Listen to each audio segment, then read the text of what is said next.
Hello, मैं प्रदीप कुमार आप लोग का हार्दिक अभिनंदन करता हूँ।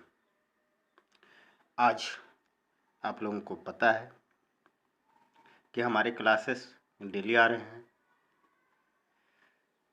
मैं फिजिक्स का क्लासेस ले रहा हूँ और इसकी अगली कड़ी में आज मैं गुरुत्वाकर्षण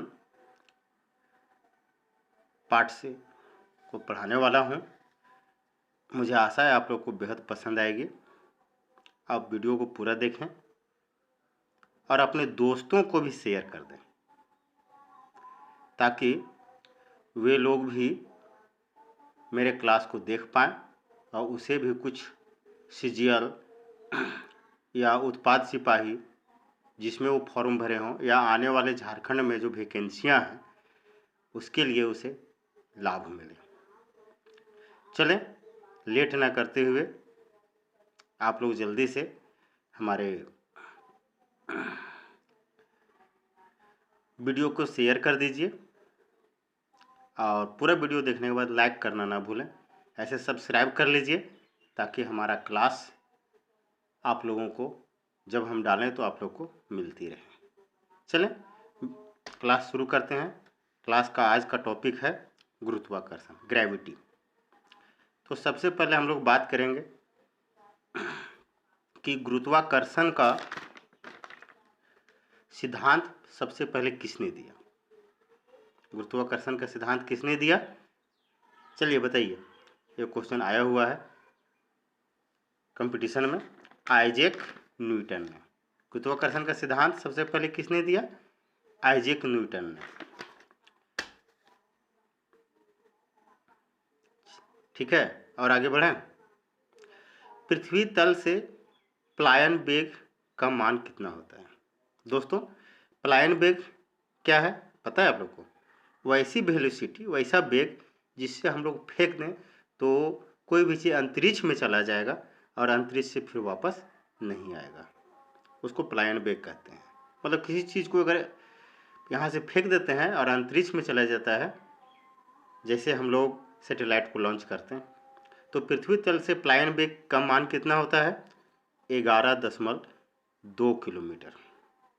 पृथ्वी तल से पलायन वेग का मान कितना होता है, 11.2 किलोमीटर। ये JSSC 2013 में पूछा हुआ क्वेश्चन है। नेक्स्ट क्वेश्चन, भू स्थिर उपग्रह का पलायन वेग का आवर्तकाल कितना होता है। जो भू स्थिर उपग्रह होता है उसका पलायन वेग का आवर्तकाल कितना होता है दोस्तों, 24 घंटा होता है। कितना होता है, 24 घंटा। यदि किसी पिंड को 11.2 किलोमीटर प्रति सेकेंड के वेग से फेंका जाए तो पृथ्वी पर वापस कभी नहीं लौटता है।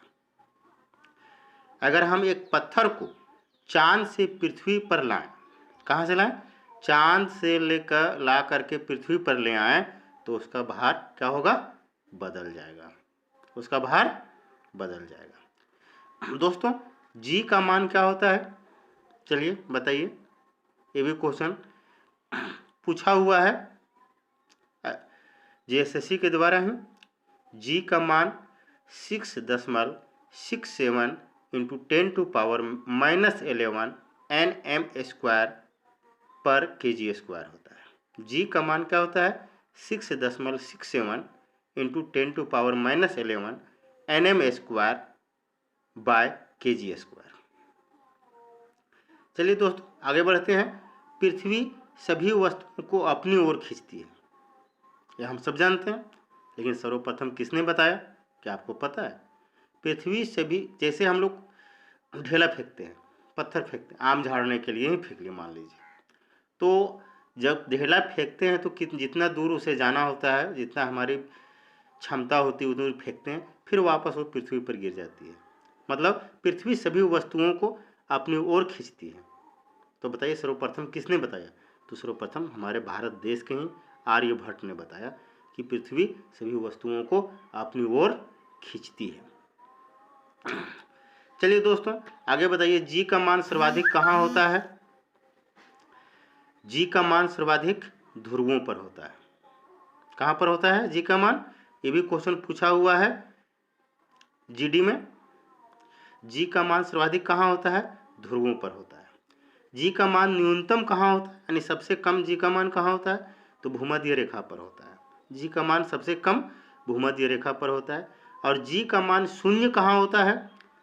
जी का मान शून्य पृथ्वी के केंद्र पर होता है। सूर्य पर किसी वस्तु का भार पृथ्वी की अपेक्षा कितना होगा? पृथ्वी पर अगर कोई 1 kg है तो सूर्य पर जाकर के 28 गुना बढ़ जाता है, यानी 28 kg हो जाएगा। सूर्य पर किसी वस्तु का भार पृथ्वी की अपेक्षा 28 गुना होगा। तो देखो, चंद्रमा पर किसी वस्तु का भार पृथ्वी की अपेक्षा कितना होगा? अगर पृथ्वी पर यहाँ 6 किलो है तो चंद्रमा पर जाके 1 किलो होगा, यानी 1/6 गुना होगा। चंद्रमा पर किसी वस्तु का भार पृथ्वी की अपेक्षा कितना होगा? 1/6 गुना होगा। पृथ्वी का एकमात्र प्राकृतिक उपग्रह है, ये तो आप लोग को पता ही होगा, चंद्रमा है। जब लिफ्ट ऊपर की ओर जाती है, जब हम लोग लिफ्ट में चढ़ते हैं ना, हॉस्पिटल में या बड़े बड़े मॉल में देखे होंगे आप लोग, चढ़े भी होंगे। जब लिफ्ट ऊपर की ओर जाता है तो जो लिफ्ट में व्यक्ति या वस्तु होता है तो उसका भार बढ़ा हुआ प्रतीत होता है। जब लिफ्ट ऊपर की ओर जाती है तो पिंड या वस्तु का भार बढ़ा हुआ प्रतीत होता है। लेकिन जब लिफ्ट नीचे की तरफ आती है, जब लिफ्ट नीचे की तरफ आती है तो पिंड का भार घटा हुआ प्रतीत होता है। यदि लिफ्ट एक समान वेग से ऊपर नीचे गति करे, यदि लिफ्ट एक समान वेग से ऊपर नीचे गति करे तो वस्तु के भार में कोई बदलाव नहीं होता है, कोई परिवर्तन नहीं होता है। सबसे सौरमंडल का दूरस्थ ग्रह कौन है? तो नेपच्यून है, जिसको वरुण कहते हैं। नेपच्यून। किसी ग्रह के चारों ओर परिक्रमा करने वाले पिंड को क्या कहते हैं?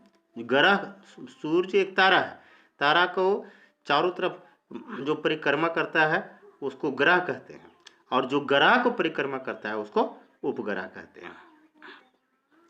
किसी उपग्रह के कक्षीय वेग क्या होता है? किसी उपग्रह का कक्षीय वेग v0 माइनस √GRE होता है। v0 minus √GRE। किसी उपग्रह के कक्षीय वेग क्या होता है? v0 minus √GRE। अगला क्वेश्चन है, किसी उपग्रह का पृथ्वी तल से पलायन वेग कितना होता है? किसी उपग्रह का पृथ्वी तल से पलायन वेग VE बराबर √2GRE।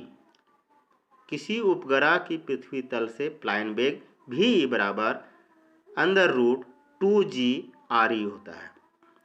नेक्स्ट है, पलायन वेग हमेशा कक्षीय वेग का √2 गुना होता है। पलायन वेग हमेशा कक्षीय वेग का कितना होता है? तो √2 गुना होता है। पलायन वेग हमेशा कक्षीय वेग का √2 गुना होता है। पेंडुलम जो होता है ना, घड़ी उड़ी में देखे होंगे आगे पीछे जो घूम रहा है, पेंडुलम ठंडे के दिन में, शीतकाल में तीव्र गति से चलती है, गर्मी में सुस्त गति से चलती है। मतलब गर्मी में हम लोग जानते हैं कि ताप बढ़ने से धातुओं की लंबाई में वृद्धि होती है, तो ठंडे के दिनों में ताप कम हो जाता है तो वो अपना नॉर्मल स्थिति में आ जाता है, इसलिए वो स्पीड से चलती है, तीव्र गति से, और गर्मी में वो बढ़ जाती है अपने वास्तविक लंबाई से, जिससे वो धीरे धीरे चलती है। और नेक्स्ट है, गुरुत्वाकर्षण का सिद्धांत आइजैक न्यूटन ने दिया है, जिसको हम लोग आज पढ़ रहे हैं। थैंक यू दोस्तों, आप लोगों ने हमारा पूरा वीडियो देखने के लिए आप लोग को बहुत बहुत कोटि कोटि धन्यवाद। आप हमेशा हमारे वीडियो को देखते रहें और अपने दोस्तों को शेयर कर दें, वो भी देखें। और आप लोग से निवेदन करूंगा कि आप मेरे चैनल को सब्सक्राइब कर लें। धन्यवाद।